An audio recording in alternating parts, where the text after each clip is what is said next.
Ну что, всем привет, с вами вновь Антон Логвинов. Вы сюда наверняка пришли посмотреть мнение о новом кинофильме Mortal Kombat, а теперь вы смотрите на все это и вас интересует, а что же это за молот Шоу Кана, насколько он настоящий, сколько он весит. Но об этом мы поговорим в конце ролика, а сейчас мнение о фильме. Погнали!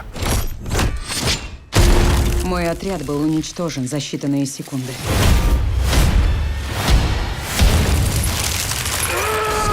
Оказалось, объект обладает суперспособностью. Так что же у нас с кинофильмом Mortal Kombat 2021 года? Ну, скажем так, если вы смотрели трейлер и вас что-то смущало, вы думали, что это скорее какой-то все сериального уровня, скорее для стриминговых платформ, и не очень было понятно, зачем это показывать в кинотеатрах. Так вот, ваши опасения, скорее всего, подтвердятся, потому что, ну, с моей точки зрения, как фильм Mortal Kombat 2021 полная Оригинальный фильм Пола Андерсона 95 года моим поколением и тем, кто был ребенком в 90-е и фанател от Mortal Kombat, конечно, считается такой сакральной, почти идеальной экранизацией видеоигры. И, конечно, сейчас очень много в этом фильме смотрится глупо и наивно, но, тем не менее, мы к нему, питаем очень теплые чувства, которые позволяют нам закрывать глаза на многие очевидные объективные недостатки, но при этом я его недавно пересматривал, и на самом деле, все-таки вот пытаясь объективно на него смотреть, в нем много чего плохо, есть плохие шутки, не смешные, глупости какие-то, но при этом все-таки этот фильм, он дарит атмосферу такой сказки, пускай детской, но сказки. В нем есть атмосфера, в нем есть хорошая экспозиция персонажей, в нем нормально рассказывается история. Единственное, что в нем устарело на сегодняшний момент, это спецэффекты и, собственно, драки. Все-таки в 90-х ставили несколько попроще, нежели сейчас, и это прям бросается в глаза. Все остальное, что касается атмосферы, сюжетных арок персонажей, о том, как, в общем-то, рассказывается вот эта история про турнир и все вот это остальное, оно действительно по-прежнему работает. И ты понимаешь, что смотришь, такую сказочку, даже, наверное, детскую, но она атмосферная и прикольная, и в ней все работает, кроме вот этих двух моментов на сегодняшний день. Добро пожаловать на турнир «Смертельная битва». В новом фильме все с точностью наоборот. Драки есть прикольные, есть впечатляющие, но все остальное, просто полное дерьмо. По-другому не скажешь. Это ужасный фильм, который вот таковым даже сложно назвать. У меня были ассоциации со второй частью Mortal Kombat Annihilation, в которой вот было минимум сюжета, максимум драк, и все это было непонятно зачем и почему. И самое удивительное, что этот фильм вначале прикидывается, таким нормальным кинофильмом. Они, с одной стороны, как-то смело достаточно игнорируют канон и придумывают свои интересные идеи. Например, то, что у всех участников турнира Mortal Kombat появляются родовые отметины. Все начинается в древней Японии с истории Скорпиона, и ты думаешь, сейчас-то вот все завяжут как-то очень-очень интересно. Появляется новый герой, потомок Скорпиона, и ты думаешь, наверное, сейчас меня будут удивлять. Но, увы, чем дальше, тем больше фильм, в общем-то, теряет хоть какую-то повествовательную логику, а на экране сюжет полностью вытесняет драки, фан-сервис бесконечный, сцены типа «Вау, круто, сделали такой же суперприем, как в игре», или «Суперудар», или «Фаталити», кинули какую-нибудь цитатку.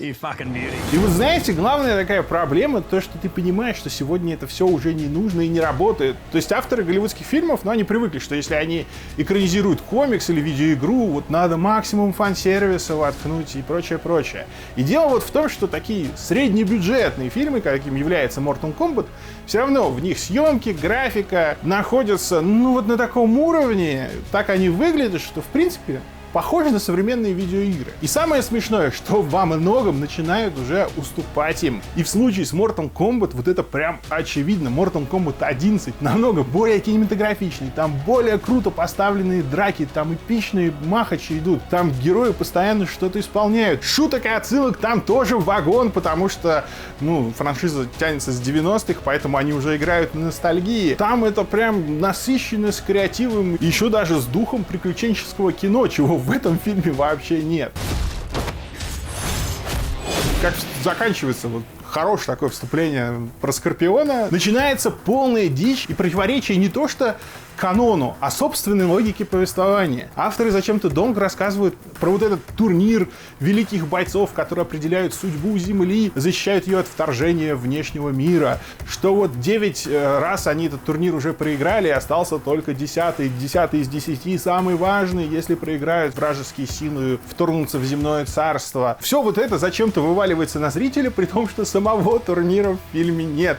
А почему? Потому что Шан Цунг, который здесь, кстати, полный придурок, ведет себя как классический комиксовый злодей, который говорит односложные, пафосные речи и удивляется, что все идет не по плану. Он здесь решает не устраивать турнир, а решить проблему заранее. Отправляет там Сабзира, Рептилию, Мелину на Землю, чтобы они поубивали всех претендентов, которые могли бы участвовать в этом турнире. И как бы, если вы не знаете, это противоречит самой, в общем-то, истории и логике всего мероприятия под названием Mortal Kombat, потому что этот турнир и защищает Землю от вот таких вот вторжений. И в оригинальном фильме 95-го года это очень хорошо было показано, где Шан Цунг властен, где не властен, что Рейден, бог грома, он на Земле безумно крутой, а во внешнем мире он должен так себя поаккуратнее вести. Ваши цирковые уроды напали на моих бойцов.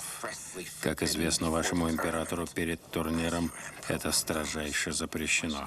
Я искренне сожалею. Здесь вот зачем-то про турнир затирают, турнира нету, правила сходу нарушают. В общем, полная каша. Вот я представляю, как неподготовленный зритель, который не знает, что такое Mortal Kombat, во все это пытается вникнуть, учитывая еще то, что эту историю ему рассказывает Соня Блейд, сидя на какой-то ферме в подвале, где у нее разложено гигантское расследование, где она по всему миру искала чуваков вот с этими родимыми пятнами. Везде по стенам расклеены, такое ощущение, что фан-арты персонажей Mortal Kombat. И при этом вообще непонятно, зачем она вела это расследование, потому что она обычная тетка из спецназа. Причинно-следственные связи и мотивации вы забудьте. Мозг здесь надо просто сразу выключать. Потому что я до последнего пытался вот прям схватиться за что-то хорошее в этом фильме, но я сдался на моменте, когда Горо, чтобы вы понимали, заспаунился в бараке на американской ферме, а потом его еще пытались протаранить, знаете, таким сельским старым американским грузовичком. Что тут скажешь?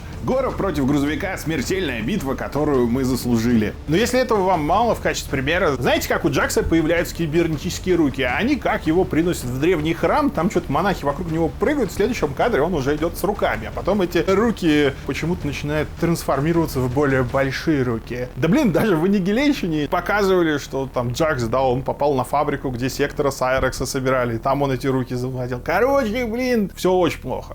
Зря не сделал себе новые ноги. Серьезно, я не понимаю, зачем такие фильмы. Они вот в данном случае этот фильм во всем хуже Mortal Kombat 11, даже если мы просто берем ролики сюжетные. А еще в игре гораздо больше арен, кстати, потому что здесь как-то очень мало мест действия. То есть герои все время там дерутся на максимум там 3, 4, 5 аренах. То есть там спортзал, ледяная версия спортзала, который заморозил Сабзиро. Есть древний храм в пустыне и еще американская ферма. Да, вот такого в Mortal Kombat, блин, не было.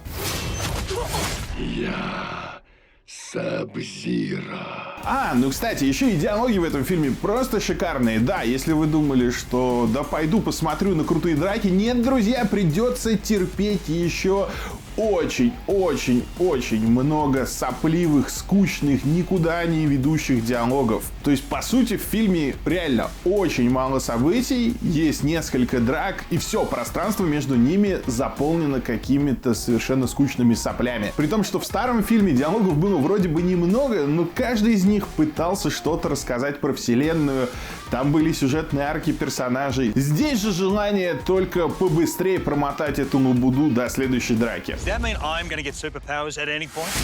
Единственное, что вот это хоть как-то спасает все дело. Действительно, местами креативно поставленный экшен. Те самые отсылочки, суперудары, фаталити, фразочки типа Кейну wins, Flowers victory и все, к чему мы привыкли. И несколько действительно очень удачных шуток.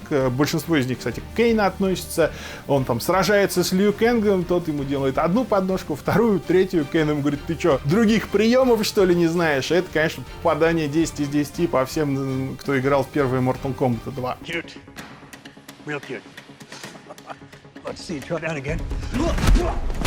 стебут в фильме и, собственно, название Mortal Kombat, что Kombat неправильно написано. Кунг-Лао Кейна называет Кунг-Пао. В общем, есть над чем похихикать и посмеяться, но в остальном полное не верю, кино не получается. Еще, на мой взгляд, очень неудачно многие актеры подобраны. И более того, ты как бы не веришь в то, что они из себя представляют. Как бы это сказать, да, когда в оригинальном фильме появлялся Кристофер Ламберт, ты верил, что он бог грома, потому что он мог пальчиком потрясти, сказать и все вокруг сразу, в общем-то, хавальники закрывали, успокаивались, никто с ним драться не хотел.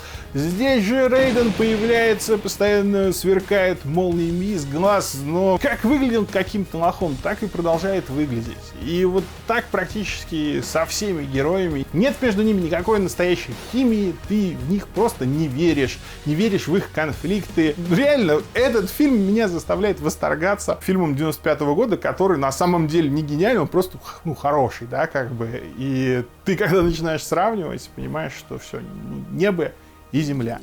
Вам повезло, что он нас остановил. А еще в старом фильме была очень крутая, яркая музыка, подобранная для каждого поединка, для каждой какой-то сюжетной сцены. Она передавала атмосферу. Там вот они к каждой битве подходили, с таким прямо старанием. Это как отдельная, да, там, сцена. В этом фильме у меня под конец просто начала болеть голова от непрекращающейся вот этой оркестровой музыки, которая сопровождает все сражения абсолютно одинаковая. При том, что многие битвы хочется похвалить там за какой-то креатив, все равно они утомляют просто из-за дрянной музыки, из-за отсутствия атмосферы в фильме, и вообще отсутствия фильма на самом деле. И это очень печально. В общем, как я уже сказал, фильм вот просто можете не тратить время. С другой стороны, с утра пошел на сеанс, был дохрена народу, я друзей встретил. Mortal Kombat, он у нас все-таки вот задевает эти детские чувства, заставляет всех вместе собраться в кинотеатре и зачастую даже не сговариваясь.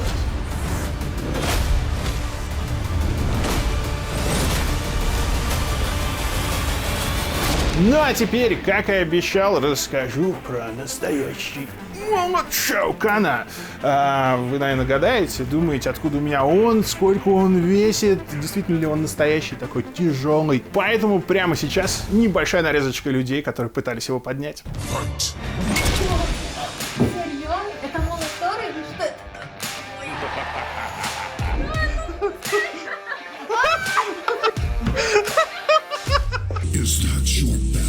О, однако. Ну давайте поднимите, ну что вы.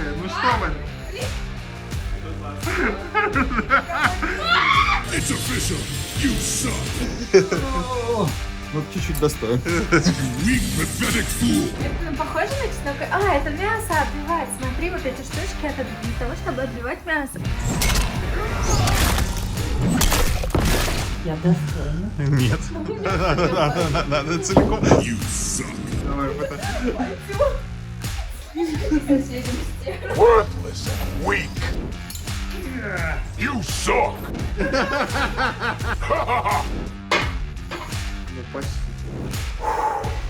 Когда закроют все качалки, чуваки уже закрыли, приходите. Что за него? А с ним приседать можно. Я же молодец. You suck. Короче, на самом деле, весит эта штука больше 20 килограмм, она действительно очень тяжелая. И ты такой понимаешь, вот как Шао Кан с помощью такого молота вышибает мозги своим врагам. You suck. Он у меня уже где-то год, появился он прямо перед карантином и очень меня выручил, потому что я с помощью него, как поддерживал форму, в зал нельзя было ходить. А сделали его мне наши ребята с проекта Art of the Hammer. И, в общем-то, по ссылочке пройдите, можете посмотреть, как его делали. Это очень интересно. Я уже устал его держать, как видите. На этом все. Спасибо, что смотрели. Лайк, если понравился рассказ. Пишите в комментах, что думаете о фильме. И переходите к следующим роликам. Там уже появляются новые видосы. Возвращаемся потихонечку на YouTube. Наверстываем 4-месячный перерыв почти что. Счастливо.